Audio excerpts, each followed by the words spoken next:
if a lottery winner has, $10 million and they lose it, they can't make that money back. But if you look at a business person that has $10 million and loses it, they're probably gonna make back 20 because they know how. And then all of a sudden, that's when YouTube was like kind of becoming like bigger. And that was like the first thing that made me just love video. I love being on video. I love making videos. Welcome back to another episode of the REVB podcast. Katie, like this is we're actually making a pretty good podcast, I gotta say. We are in is as far as the thing in general. Yeah, it's going well. But we are in Alberta, Canada.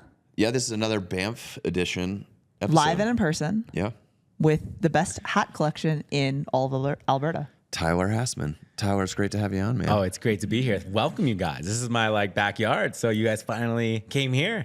I'm always going to Texas to see you guys. I know. I appreciate it. And I just assume this is just what Canada is. Beautiful mountains, just majestic, everything. That's my view of the whole country now. As long as you don't go anywhere east of here, then you're good. Yes, then you'll see all this. You go east, it's flat, it's boring, and it's even colder. I love it. Now tell me, where did you grow up? Yeah, Saskatchewan, Canada. So anybody that doesn't know, Saskatchewan is the province, and for those that are like, "What's a province?" It's a state. You would be surprised how many Americans are like, "What's a province?" So Saskatchewan, it's above North Dakota. To give you an example, it's the province size is massive, like the landmass, but only 1 million people there. And I grew up in a small town called Pilot Butte, and there's about 800 people at the time. Now it's up to 1,000 or maybe 1,100. So it's growing. Yeah. So a small town, and in Saskatchewan, it's cold, it's flat. There's not a whole lot going on. Not really the big city energy by any means, and which also later on in my career actually helped me want to go out and go to different cities and travel more to find these bigger things. So I wasn't getting it there. So in the town you grew up in, if you've got 1,000 people there now, you have to be on your way to be getting your own statue. I hope so. Yeah, I hope so. I always want to say Pilot Butte, home of Tyler Hassman. Yeah, man. TikTok I think Tyler. Maybe, hopefully. Well, hey, I mean, he's in Canada, so that's right. TikTok expand. He'd still have, I know. We're still good. You're still good. Yeah, we're still good here. All right, so you spoke at REVB in 2023, and one of the things that Tim and I love is the people that may not be as well known that just fucking steal the show. Yes, and that was you. Yes, thank you. You want to say something? You hopped in there. With no. I was just gonna agree with you. Yeah. And it's true. I think Raj was kind of that this year. Yeah, but we're talking about Tyler right now. Yeah. But and it's true because I mean we paid Tom Ferry who's great, but it's just there's something about a story that is more recent and more relatable and just easy to connect with that does steal the show. And I think that's what you did at REVB in 23, and that's what we want to work through on the podcast today. Well, and I think the thing too with what you do and what you talked about there was that it's something that's so easy, right? Someone else can do it. The thing is no one's going to do it to the level that you've done it. Yeah. No one's going to say, hey, I'm going to go out and do this many videos. I'm going to go out and do this against all odds, kind of thing. And so for those that weren't at REVB, for those that weren't there or heard replays or heard you speak, because you spoke on many stages and podcasts and things like that, can you tell us a little bit of your story of getting into real estate and kind of how the video journey came about? Okay, so the whole video journey started in Saskatchewan, Canada. And the reason why I was so into video was because in grade 7 and 8, I started watching MTV, MTV Cribs, Rob Dyrdek's Fantasy Factory, Robin Big. And all these shows are based in Los Angeles or California, these bigger things. And here I am as if this exists. I thought it was so cool. And then all of a sudden, that's when YouTube was kind of becoming bigger. There was a lot of stuff on YouTube. And then at the time, I was doing a lot of skateboarding and snowboarding. And then that's when GoPro came out with their cameras. So I got a GoPro. And then I'll never forget that I made a video just for fun because I got a GoPro thing for my birthday or Christmas. And then I put it together and I put it on YouTube. And I remember just seeing for the first time, I was like, oh my God, I feel like I'm part of MTV because I'm on this internet thing and people from all over could see it. And I found that so cool that even though I'm in this small town in the prairies like Saskatchewan, Canada, I'm on this platform and it feels like I'm on TV and I'm this bigger thing. And that was the first thing that made me just love video. I loved being on video. I loved making videos. And I just started doing that all throughout high school. And then when I graduated, went to car sales because I didn't know what I wanted to do. And I was like, it's a great place to learn sales. And it was funny because actually in car sales, sales, the car dealership I was at, I would video all the cars, and they're actually still on YouTube, but nobody will be able to find them. It's hilarious. Oh, we got people. Challenge accepted. We got people. Challenge accepted. Okay. Do you know what? If someone finds them, it's hilarious. I'm actually not in them. It's me talking in it though. So you'll hear my voice. And it's funny because I walked around the vehicles and like would talk about them and then upload them to YouTube. And it was funny because it was something I naturally just loved doing. And in the car industry, I was really ahead of the time. And during that time though, I was like, I want to get into real estate. I really wanted to. I just thought it was way better than car sales.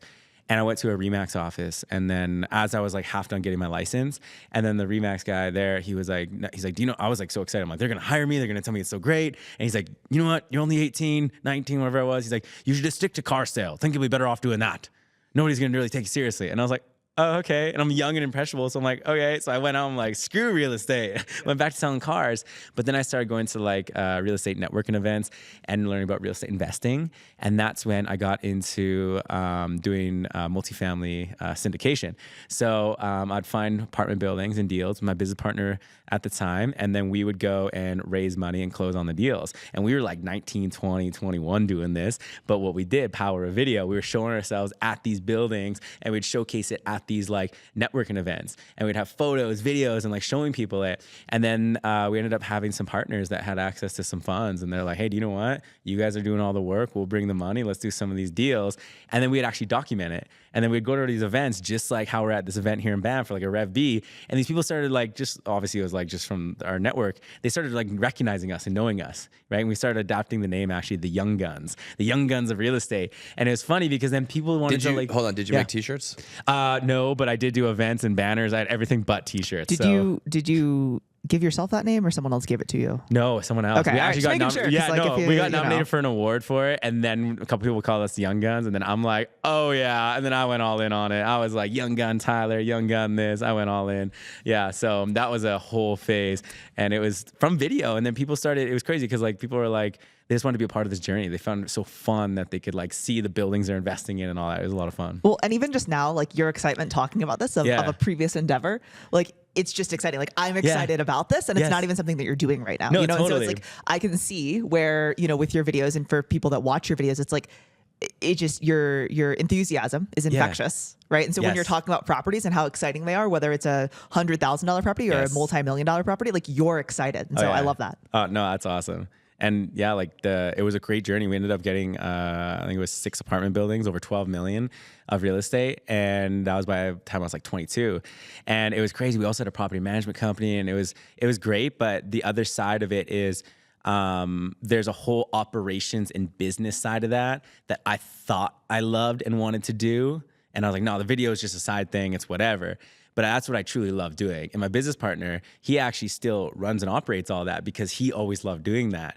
But I was always the one that would be happiest when we're like, oh, let's make a video and let's promote our new project we're working on. He's like, oh man, we gotta be on video, right? But then it's the other way around when we have to be at the buildings or dealing with tenants. He's like, yeah, we gotta go deal with it. Where I'm like, oh. And then it took like a year or two of me being like, this is not me. Like, what am I doing? What am I doing? Trying to force myself though. And then I was like, a breaking point. I'm like, no, like this is not what I want to do. I love doing video. I love traveling. I love doing these other things.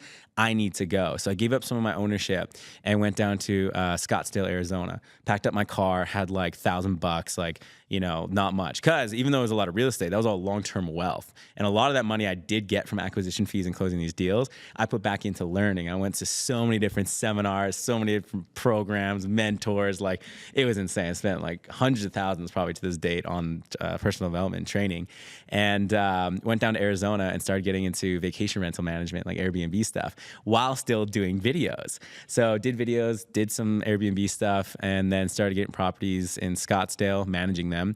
Scottsdale, Toronto, Ottawa, and Calgary, Alberta. And that was in about a year span. And that was great. Also doing travel vlogs as we're doing that. But I wanted more. And that's when I decided to go down to Costa Rica. And Costa Rica, I wanted to have a hotel. So that my girlfriend at the time, now fiance, Jade, we went down there, one-way ticket, didn't know anything. We're just like, let's just go, we'll figure it out. And when we got down there, we started managing some Airbnbs and some units down there, super easy. Also did videos, had fun doing that. And then we wanted to get a hotel, though. That was our goal. We're like, we want to manage a hotel, turn it into a digital nomad, co-work, co-live hotspot. And so we're just letting everyone know. I really believe in like letting people know what your goals are, because you never know who you can connect with. And there's this guy fixing our washer machine at one of our units. And all of a sudden, he knew that we were trying to get a hotel and stuff. He's like, do you know what? He's like, my friends, actually, they're sick and tired of running their hotel. And like, they, you know, they're a little older. They need some new techniques. Maybe they'll like do like a rent to own or some kind of ordeal with you guys. And I'm like, okay, sure. So he hops on his dirt bike, quits fixing our washing machine. I hop on my pedal bike with my fiance too. And we bike to this hotel. Next thing you know, we struck up a deal, do a 3-year lease with the option to buy. And it was a 12-unit hotel, swim up bar, pool, restaurant attached. It was so sick. So at this point, we're still making videos, growing our brand, doing fun things, managing a bunch of Airbnbs, and now this hotel. And we raise some money, then sink that money into the hotel. Renovations, updating it, making it look cool, marketing, all this fun stuff. And 3 months of that, and things are really rolling. And that was the first time in like, probably at that time, 4 years of doing that since car sales, that like things were going good, right? We were having fun making vlogs and videos, growing our personal brands. You know, the Airbnbs were doing well, like in Arizona, Calgary, Costa Rica especially. Hotel was doing great, and we just put all this money in. We were going to do the launch party, and our launch party was from March 17th. And on March 16th, out of nowhere, the government's like, hey, there's this thing COVID going around. We don't know what it is, but the country's shutting down. Goodness. And we're like, shit. Well, we'll postpone at the time, we were like, oh, no, our party's getting canceled. Yeah. We'll just postpone for 2 weeks. Exactly. No big deal. We'll all stay home for 2 weeks. Not a big deal. Exactly. And then we're like, oh, screw this, like whatever. And then all of a sudden, like as that 2 weeks progressed, it went from, hey, nobody knows what's going on, to you got to go back to Canada. Costa Rica shutting down for a year. And we were like, what? So we go back to Canada, and we had like hundreds of thousands of dollars in bookings. Like, you know, the Airbnb, you can open that up, right? Hundreds of thousands all over. That went down to like literally zero because everyone canceled. But the thing is that none of the payments stopped. So especially even in Costa Rica, because there's no government help, no nothing. So our payments kept coming. So we're using a bunch of our reserve fund, all the cash reserves. And then we were like, do you know what? No, we got to save it. We got to save it. And this is like 3 months later. We're just in Canada trying to save everything and can't accept any bookings. Nobody's traveling. And then it was like month 4 or 5 it was. All the reserve fund was gone. Personal money, personal lines of credit, RSPs, like everything. We tried to save it, and paying our employees down there too, because they're like cleaners, managers. We're like, they're on like the brink of poverty. You know what I mean? At least us in Saskatchewan, we can call up our family and be like, you bring some groceries. Like we're, you know, we got that. We're down there. It was like some of them were like poverty. So we're like, no, we're going to keep paying them. But then it got to a point, month like 4 or 5, we're like, we can't do this no more. And we had to wrap up the hotel. We had to give that contract up. A lot of the Airbnbs, same thing. So we lost deposits, the furniture money, like all the reserve fund. It was hundreds of thousands of dollars within 4 or 5 months, gone. All the money we sunk into the hotel, the renovations, the rebranding, all that, gone. So here we are at 24 now, back in Saskatchewan. We're 3 months, or I guess 5 months, 5 months previous. Do you have any idea how much I love this story? Oh yeah, no, this is wild. No, I didn't got to the part of like the agent side. Well, I know, and like, so I knew a lot of this, but like pieces, I've never heard it in its entirety. So I'm Well, for me, like I just love the story of Tyler riding his bike through hold on, through the rain to video listing, which he's going to get to. And I love that story, and I know your story. And what I felt like is that you gave me the movie, and then you went back and just told the origin story. Yes. I'm like, how now I know how you got on the bike in the rain. And that why you is didn't just have a car. Yes. And it's like when, you know, if they came out with Empire Strikes Back and then they showed a new, like, I know Katie doesn't watch Star Wars, but like, dude, that was so amazing to get the origin story of before your story. So thank you. Oh yeah, absolutely. For that. Yeah. No, totally. And it's funny because at that time it was the most emotional thing in our lives, because 5 months previous, insane, we were literally, insane. My dream for like 4 years, I told everyone I want to have a resort in Costa Rica, and we had it, and we had Airbnbs, and we had like, we were doing vlogs, and we were just having fun in Costa Rica, living down there. Everything was going smooth. Like obviously there was there's always things going on, but like it was like the first time in a while things are going good, and then it just got worse and got worse and worse and worse and worse. But at the time, thankfully, I had and still have a mentor of mine, Graham. And I remember he was walking us through everything because he's been through a lot. Very successful young man. Actually, his brother Jack is here. That's like awesome. wild. That's awesome. Like it's amazing. So, anyways, so here we are. He's like walking us through this, and I remember him telling us, he's like, Tyler and Jade, he's like, you guys just need to put this behind you, wrap it all up, and keep moving forward. And we're like, well, that's hard. It's easy for you to say. He's like, I've been through it. I've seen other people going through it. This is just a bump in the road. And he's like, the wealth is not outside of you. It's inside of you. You guys, all the skills you've acquired, all the lessons and everything is way more important than you looking at negative a few $100,000 to investors you got to pay. Like that, you can't let your bank account affect like what your actual skill sets and your wealth internally are, because at the end of the day, look at if a lottery winner has $10 million and they lose it, they can't make that money back. But if you look at a business person that has $10 million and loses it, they're probably going to make back 20 because they know how, right? They just got to get back out there. And he told us that, and that kind of got us off our ass to keep going. Well, and especially knowing your story and knowing, we're going to pivot into the real estate part now, Yes. and kind of get into that and all of that. Like, I mean, you're still so young, right? Like is like kind of in my mind, I'm like, you're almost 30 now, right? 27. 27. Okay. Sorry. Not even close to 30. Yeah. Right, Sorry. yeah. God, He's I'm like, old. don't I'm put old. that Yeah, on me. that's scary. Don't put that on me. No, but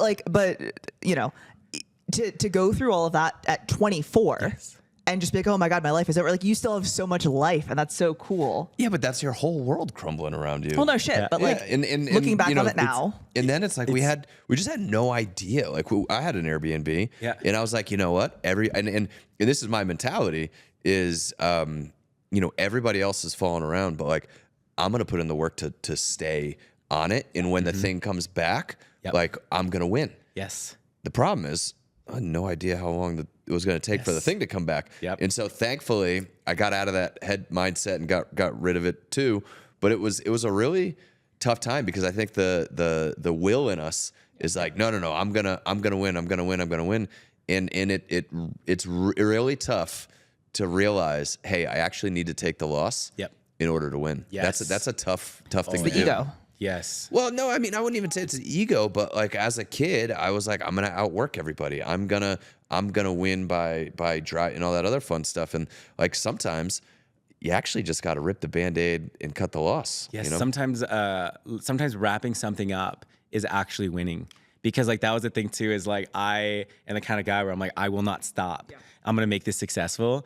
But thankfully we had that mentor that's like, you just need to stop, wrap this up and start fresh. But I'm like, no, because if we like do another project and we never know when COVID will like end, and then we can recoup the money and we can do this and this, we just got to start it up. And he's like, no, there's too many uncertains. Wrap it up and start fresh. And that was the first time I've ever like actually stopped something, said this absolutely failed, out of our control, stuff's gone. We got to just start from scratch. And that was tough.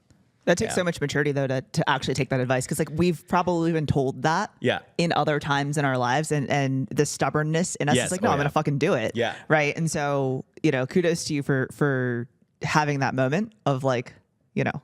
we should pivot. And my favorite part about that story is the fact that, you were like, hey, if you win the lottery, Yeah. you make 10 million, they're never making that back. But if a, business Yes. person loses 10 million, and when you feel like you're losing, you don't realize what you've gained. Oh, yes. And that is the big thing, is that you don't realize what you've gained. And so I love that Yes. that part and, of your story. And for you know sure. what? That's the thing. I look back now. At the time, it was so funny because my mentor would always be like, you guys are going to look back on this and be like, it's the greatest thing that's ever happened. I'm like, shut up, dude. I'm like crying each morning. I'm like, I can't get myself out of bed. And you're telling me this? He's like, just wait. And it's crazy because after that, right, we then took some time off. We're doing some consulting stuff because we had a brand and people knew us. We were making videos. People are like, hey, we got time at home and stuff. Once Airbnb does turn around, vacation rentals, can you help us? Can you teach us? So that's when we started doing some consulting with that. And then we started up another Airbnb management company in Calgary. 7 months, took it up to like 60 properties. Bam, failed again. It was just another like wrong partners. We started at the wrong time, missing targets. It was another disaster. And that was like us being like, okay, now this is 2 times in the past year and a half, 2 years. We've had massive failure.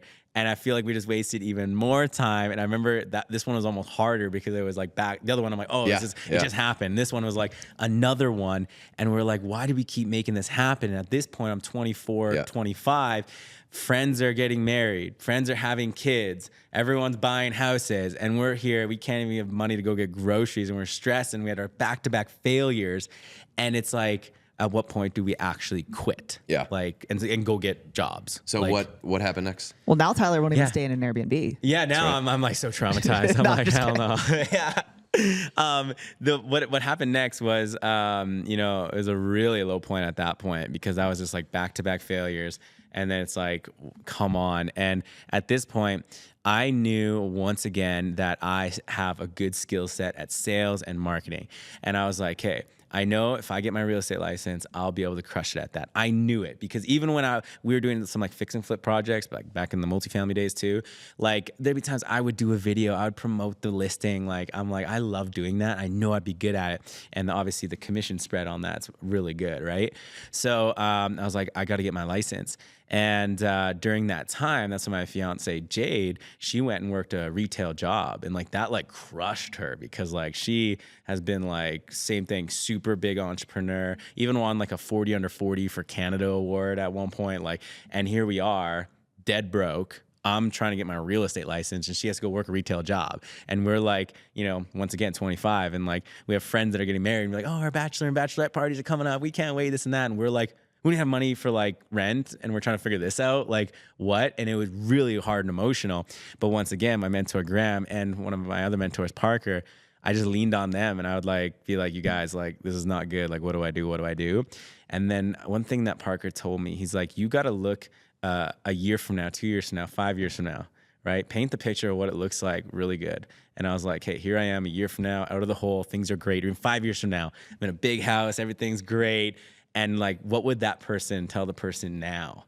And I was like, tell that person, just get to work, right? Get to work, put it behind you. Everything works out. Because at the end of the day, you know, we made it through the closure of the hotel. We made it through the closure of the second business, right? Even though we're in a bad position, I'll make it through this. And that's when I then got into Joe Dispenza. You guys know Joe Dispenza, the personal development guy, No. mindset guy? Oh, it's insane. He's like a neuroscientist or something. And basically you trick yourself into, you know, really believing and hypnotizing yourself essentially that you are already successful and that you already are wealthy and all that. And I went through all of his meditations, all of his books, all of his tapes, a couple of his programs, like during this time when I'm like trying to get my license. And that like got me out of this state of like having no money and like all this failure so that I could act and show up more fully. Well, I do think all the time, I don't know about you, Katie, because you don't really have emotions, but for me personally, like I always think back like, man, if I could meet myself 10 years ago, I would tell me this. Like if I could go back 5 years, I would just yell at myself this. And we always think that way. We're like, I wish I had a time machine to go back. And I love that framing of, okay, what do you think you 10 years from now would tell you? Like, what do you think you 10 years from now would do? I can tell you right now, if you're in a spot, you 10 years from now would give anything to go back to where you are right now. And that is a mindset thing that I love and just think is super important. So I'm glad you brought that up. It's huge because like you said, I look back a lot in my career so far and I'm like, oh, I wish I would have done this. But I had that mindset at my lowest point ever, because that was the lowest point. Because I had that mindset and I did do what I like my future self I knew would want to do, I look back on that and I'm like, I am so proud of that version of Tyler. Yeah. And sometimes I even get emotional being like, the shit that you were dealing with, that you had on your plate, and you actually kept moving forward. I feel like if that hit me today, I wouldn't be able to do it. Like I am like blown away at that. And I think back to, you know, when I got out of the Air Force, I was mowing lawns for like $10 an hour at apartment complexes, pushing the lawnmower, thinking one day I'm going to own these. Yes. I'm going to own apartment complexes, right? Yes. And I just had that in my mind. I knew I was going to do it, And what's funny is to like be where I wanted to be. Like all the work I put in was to get to where I am today. Yes. I would trade it all to go back to where I was, you know? And so I have to keep that in mind too, because now I have my goals for the future and everything else. But I remember like, man, I gotta be grateful for today and where I am right now. Yes. Oh, absolutely. Katie, this is like totally on a mindset hug it out kind of vibe right No, now. I may not have emotions, but I subscribe to that kind of stuff. Self-talk's important. We were talking about affirmations earlier. I think. No, you should talk about that because you do affirmations in the morning and you do a lot of this stuff. And somebody asked me about it, and I'm like, you should hit up Katie because she does, affirmation. They're like, what? I am better than Tim Macy is one of my affirmations that I say every single day. It just really, really solidifies it in my and everyone else's world. Okay, so you're getting your real estate license, and you get it. Yeah. And then you're like, okay, now what? Right? Did you go back to that Remax and tell that guy, like, screw you? Well, no, he's way back in Saskatchewan. So I was like, I ain't going over there. So as I was getting my license, I was like really planning out, like, I got to get out of like the gate running. Like, I got to make money for rent. Like, we don't have money to wait. Like, I need to make money right away. And as I was like studying, like reading all these personal development books, and then I picked up a bunch of like Sarah Hunt, Millionaire Real Estate Investor or a Real Estate Agent, all these books to try and learn because like I didn't have money for courses or getting a mentor because I think that's the best way to fast track any careers, getting someone that's done it before and learning from them. But I was like, I can get books. So I started reading those books while I was getting my license. And then to get my license, actually, I was managing one of my friends' properties. And that's where I was making like maybe $500 a month, like nothing, but I'm like, it helps. And I remember it was quarterly payouts that I would give him. And then I was like, hey, my license fees came up to get licensed. And it was like, $1,800. I didn't have that. And I was like, no. And I was like, nowhere, no credit card, no line of credit, nothing. And I remember messaging me like, hey, like it's the like first month. Can I borrow this from your quarterly payout? And I promise you at the end of 3 months, I'm going to find a way to pay it back. And this guy thankfully was like, absolutely, man, even if you got to take longer, it's fine. Like I trust you. And that to this day is like, yes, because if he wouldn't have done that, I would have got my license somehow one way or another. But the fact that he like believed in me and helped me out with that, and I was able to pay him back at that 3 months, which was awesome. But I got him to like really help out with that. And then while I was getting my license, I was like, because obviously you got to wait like a week. It takes some processing and all that. I started talking to some different brokers and searching around what people are doing to generate leads, like what's the hottest trend.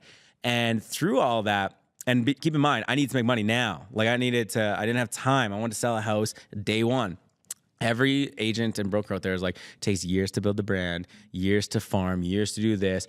One even said you should get a second job to kind of like, fund all this and that. And I was like, this is like mind-boggling. The human advancements that we have out here. Like Elon Musk is putting like chips inside people's brains, but you're telling me I can't go and find someone that wants to buy a house in Calgary, Alberta and close a deal? Like this is so stupid.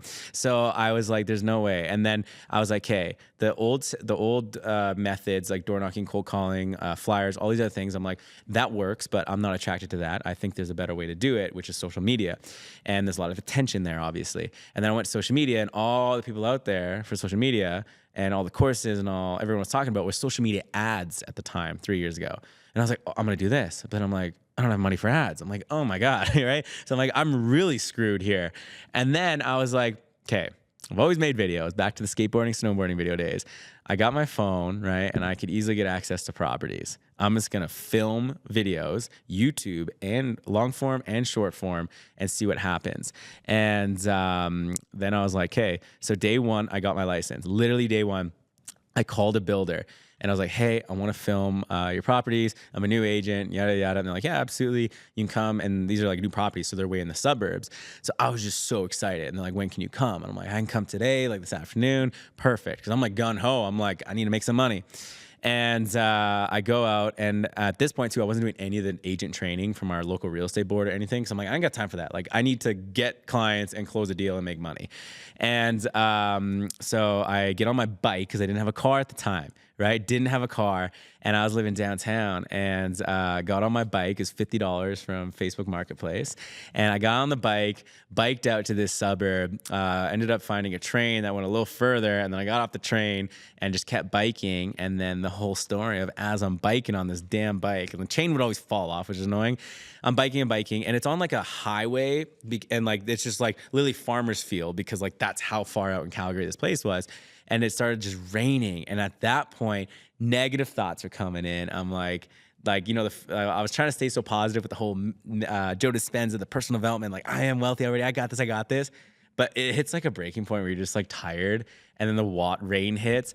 And the worst thing, I remember the feeling of like, it wasn't even like, I was just like sad. It was like, it's almost like I feel like I let myself down because I'm like, I'm riding this stupid bike, right? I just got my real estate license. I'm a damn realtor, which for some reason I didn't like that. My girlfriend at the time, now fiance, is like, working a retail job she just freaking hates, right? And I'm like, who am I? Why can't I ever do something right? And I just like felt so down on myself. And then random things were coming into my head and it was bad. But I just kept pedaling. I don't know why. And then it got to the point where like I started getting emotional, which I don't really get emotional. And then like out of nowhere, something what if came into my mind, right? I was like, well, what if what if it did work though? What if I just keep going, right? And I just was like, you know what? Screw it. I just kept on pedaling. And I was like, I'm just gonna put that aside and just keep going. And then I started thinking like, what if this does work? What if the videos pop off? What if I make all this money? And it was amazing. And then I started thinking about, which also got me inspired, different things in my life where I was like, what if I would have kept doing this? I wouldn't have been in this shitty situation. So I used to do like the vlogs, and me and my fiance Jade, I was like, what if we actually kept doing vlogs and became famous YouTubers, but we stopped once what if? And that's what made me almost like pedal even faster, kind of the movies where I'm like breaking through. I'm like just speeding down the road because I'm like, this is my what if moment. If I just actually keep going, something great is going to happen from this. And at least if it doesn't work, I will know that there is no what if because I did try everything I had. And I showed up to the house. I was like soaking wet, parked my bike in the back, and I was like, hope she doesn't see me. And I walk into the house. She's like, why are you biking in the rain? You're crazy. And I'm like, oh. And I wanted to think of something to say. I wasn't going to say I didn't have a car. And I was just like, It's got to burn some extra calories. Yeah, exactly. Well, I said I actually want to, this was stupid. Now I thought it was so smart saying this, but now I'm like, what an idiot. I'm like, I just like to bike around the neighborhood to get a feel for my clients. And I'm like, who does that? Like, See what they see. Yeah, I know, exactly. And I was like, oh my God. So I literally filmed the house, got out of there. And there was actually another one down the street I went and filmed too. It was a builder, so they have these show homes. But I remember even like, when I biked back to the train station, I'm biking or on the train going back, I was editing the video, right? And then I posted it. But while I was doing it, I just didn't even really didn't have belief in it, to be honest. I was like, but I told myself 60 days at the beginning. I'm like, I got 60 days to like do this. I got to stay committed to actually doing it. Or, I can't just do it once or twice. It's not going to work. It's like the gym. You got to go consistently. So I just like, screw it. I'm just going to post because that's my goal. I got to do it. So I did.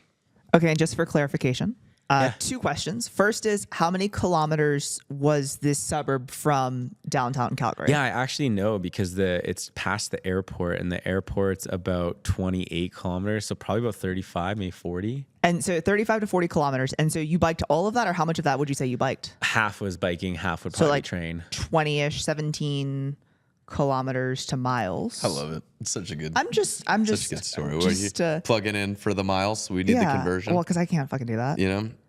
Calculate 10 and a half miles biking in the rain to shoot a fucking video.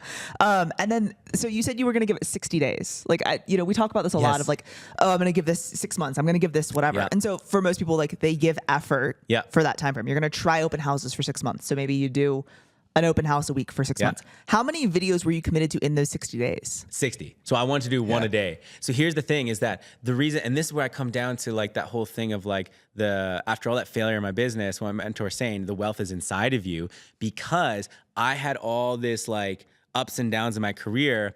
I knew, and once again, those what if things, I'm like, what if I would have actually stuck with this damn thing?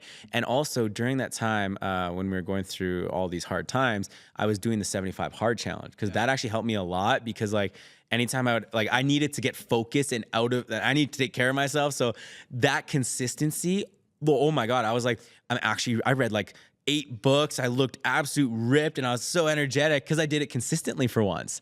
So I was like, I got to do the 75 hard challenge. So doing the 75 hard challenge got me to be like, if I'm going to do the video stuff, I can't do it for 2 weeks. I can't do it for a month. I'm doing 60 days. And also after 60 days, because I was like, you know what? With managing that one property with my fiance, working at the retail store, plus I was like, I could probably get a consulting client somewhere. I probably got, rent for this month and then maybe next month. And then at that point, I'm going to have to call it quits. So that was like, no, 60 days every damn day. And then I started posting like 2 to 3 times a day too, because I'm like, why not? So I went like ham. And and you're doing 75 hard, so at least you got your outdoor workout in by getting completely soaked in the rain on your bike ride. Yes, and then I always forget to say too, that was literally my first tour video. And if you go on my TikTok, you scroll to the bottom, it's still there. And it's crazy though, because for the next 2 weeks, I still biked to the other suburbs. It just happened to not rain. And I still did the video tours on my bike. And it got to the point where I kind of enjoyed it, actually. It was kind of peaceful, meditating, riding my bike. And then finally, it was like a month later. Literally a month later. A lot of people think like right away it just happened. It wasn't until probably, let's say, like 3 weeks that I started getting a lead. And when I got that first lead, it was like, hey, Tyler, it was Instagram DM. I seen that TikTok you did. I want to get more details on the house. I literally celebrated. I was like to my fiance, Jade, I'm like, we made it. I'm like, we made it. I'm rich. I got a lead. I know. Yeah. I was like, I got a lead. And then I emailed them the details and they ghosted me. But then like later I got some more leads. And then at month 1, there was this couple there from, brother and sister duo. They're from they're not a couple. Yeah, exactly. Not a couple. Brother sister duo though. And they're from out of province and they saw my video. Same thing, Instagram DM. Like, hey, we're coming to Calgary. We want to buy something. We each want to buy a house. And I was like, wow, this is crazy. And this is at the 30-day mark. And then at this point, I was like, I need a car. Like, what am I supposed to do? Because I don't have money to rent a car, right? I literally could not. Well, you could have gotten one of like a tuk-tuk. Like you could have gotten a little thing to pull on your bike. I could have put them in there. Yeah. Well, it's actually funny because I started like stressing. I'm like, oh my God, what do I do? How am I going to show up to this appointment? I know. And do you know what I was thinking? I was thinking I could always just meet them there and then go rent a U-Haul. Because this is how you know, like, you've been through some hard times. U-Hauls are way more affordable and cheaper to rent. You don't have to put out as big deposits. So, I know all the tricks to balling on a budget. That's amazing. So I was going to get like a U-Haul truck and like drive that and just be like, I'm moving or something. I don't know. But then we ended up going to like one of those car dealerships, anyone and everyone approved. Because I used to be in the car industry. I'm like, do you know which one to go to? Yeah. Oh yeah. I'm like, we're going. And they're like, how much money are you making? And I was like, well, I'm working on a couple deals here and there. And they're like, well, as long as like you could close that and do this and that, we got some high interest stuff, high interest car loan, bam, got a car. And I didn't care because at the end of the day, a lot of people are like, what an idiot. Why would you go get a high interest car loan? This is absolutely stupid. Like, what are you doing? But I'm like, I know I'm going to be successful. I know I'm going to make money. And if I got and obviously they also, if you pay it out, there was no penalty. So I'm like, whatever, right? I know I'm going to make some crazy money the next few months, right? May as well pay it out then. So anyways, I was like, I need that car though. So we ended up driving off the lot in that car and I'm like, yes, have a vehicle. And then they ended up buying houses, each of them. And that was $14,000 commission that I got. And it didn't cost me anything, use my phone. And then when that happened, like, you could give me $100 million tomorrow and it wouldn't have the effect that I think that 14,000 had, because that was like the first taste of like, I can pay rent. And like the weeks leading up to that, I remember, I'll never forget, we were going to get groceries and we literally together, me and my fiance were like, we've only got like $80 to spend. And it was like, oh my God. It was like, and I remember actually even during that time I was doing these tours the first month, I went to go meet up for coffee with an agent, just like network. And, we went to meet up. And I remember I was walking and to go meet with him. And I was like, I should check to make sure I have room on my debit card, right? Because I knew my credit cards were maxed. Like, it was bad. And I was like, hey, I know I probably have like a couple $100 on my debit card left. And then as I check, so I just want to be sure, go get a coffee, black coffee. I drink black coffee, like $2. I look, balance is at 0. And I was like, what? My phone bill came out, right? And an auto charge. And I was like, I went into this shock, right? I'm trying to do the affirmations. I'm all hyped up, and I'm like, it's hard to get out of that. So like, I literally don't have $1 to my name. Everything's max. I can't even pay any of that. Like, and the rent was like 3 days prior. So that's where I all maxed myself out to pay that. And I remember going to the coffee shop and I was like, well, I'm just going to tell him like, I was actually hoping that he hadn't showed you up yet. And then I'll be like, oh, I don't have my wallet. Like, can you get me a coffee? But he was already sitting there doing work and he already had a coffee. And I was so tired and really wanting a coffee. And I sit down, he's like, you're not getting a coffee, man? And I remember I was like trying to hold back the like tears and emotion. I'm like, no, like I already had so much this morning. Like I'm good, man. And literally we were talking for probably an hour. Couldn't tell you what we were talking about. I was like looking like this into his eyes. I wasn't there emotionally. I was like, and I remember leaving. And then at that point, I put in my damn headphones and typed in motivational video on YouTube. There's all like, motivational videos. And it was like Arnold Schwarzenegger talking and Mark Wahlberg and all these things. And it was like, I was like going for my little mental health walk and I was getting pumped back up. And I'm like, I don't give a damn, right? I'm not going to let my bank account dictate my actions right now that I can do. And I went back to our condo, got on my damn bike, went to some show homes because I knew that would solve my problem. But sitting there and letting that consume me would not solve the problem. And long story short, I kept doing the videos nonstop. I would double down. I'm like, I'm getting more leads. I'm going to do more videos. It's common sense. The law of gravity. Throw something up, comes down. More videos, more leads. And then by month 4 in January, I think it was 12 or 13 deals. And that alone was like 40,000. And then the next month was 13, 12. It was around, I averaged for that next 4 months of that 2022, I think the year was, or 2022, I averaged about 10 deals a month for 3 or 4 months. And I literally made a few $100,000. And then I was like balling, you know? I didn't blow the money. I had to pay back all the investor money from Costa Rica. Yeah. So I was like making all this money, and then I'm like, I'm still kind of broke. And I just kept that going and never stopped. Now, then even to this day, you know, I've posted over like 1,000 home tour videos. It's almost a video a day.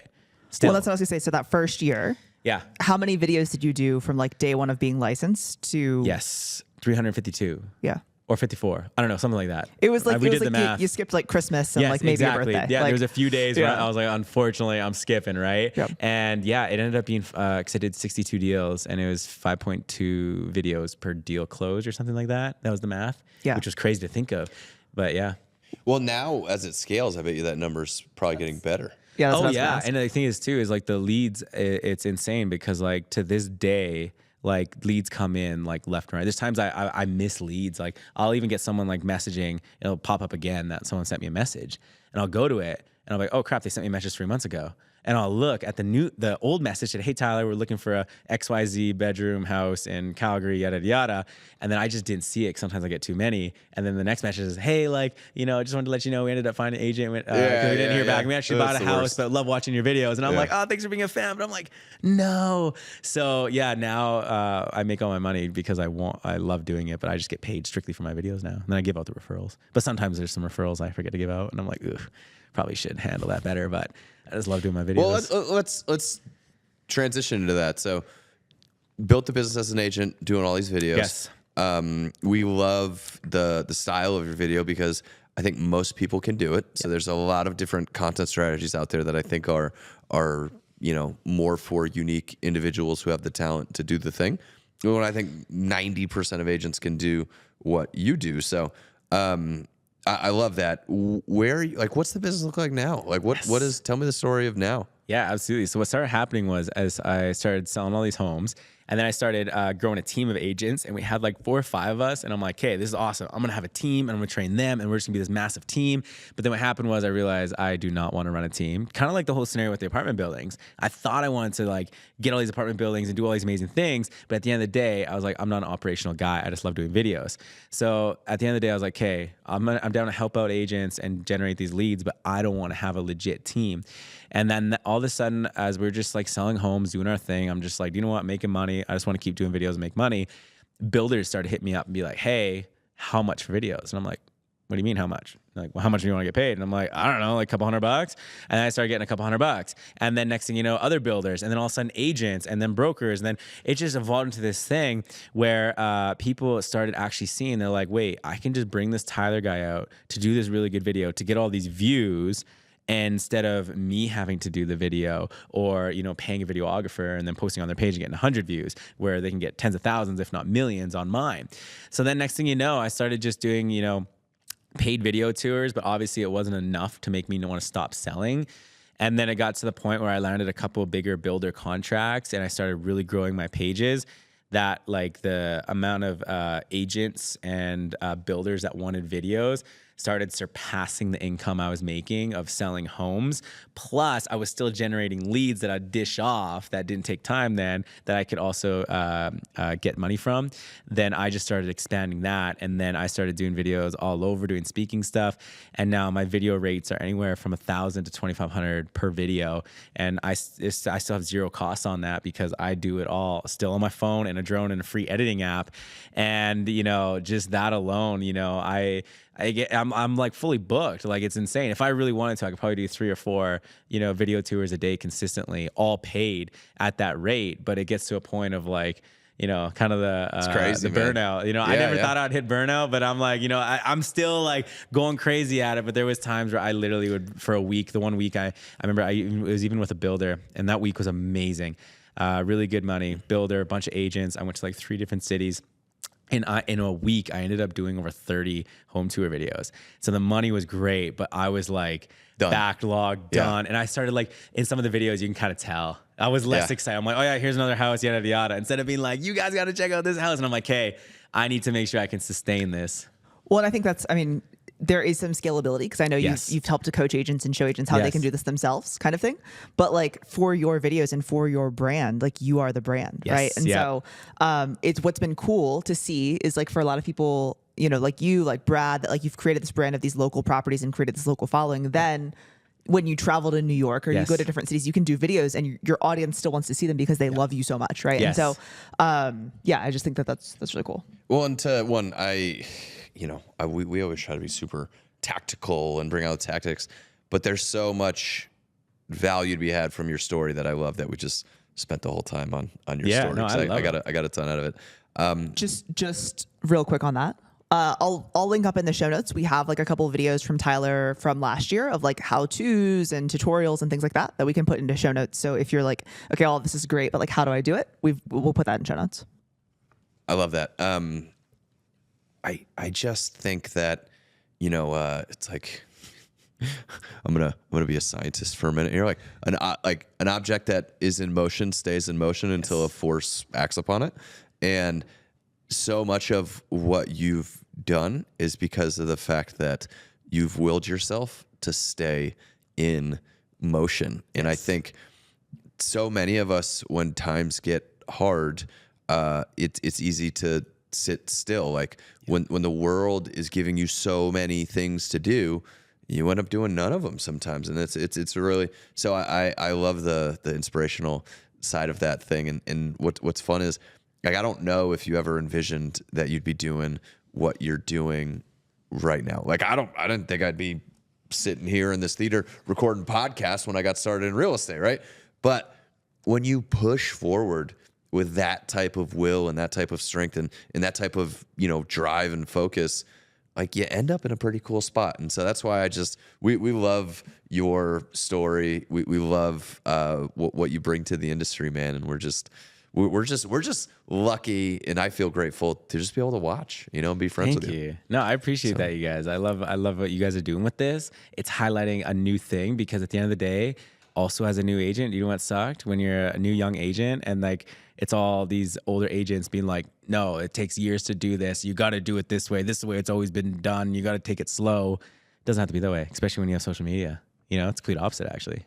Yeah, I love it, man. Well, we appreciate you being on. And we will probably have you back because amazing. You're the man. Let's do it. Keep it rolling. We'll see you on the next one.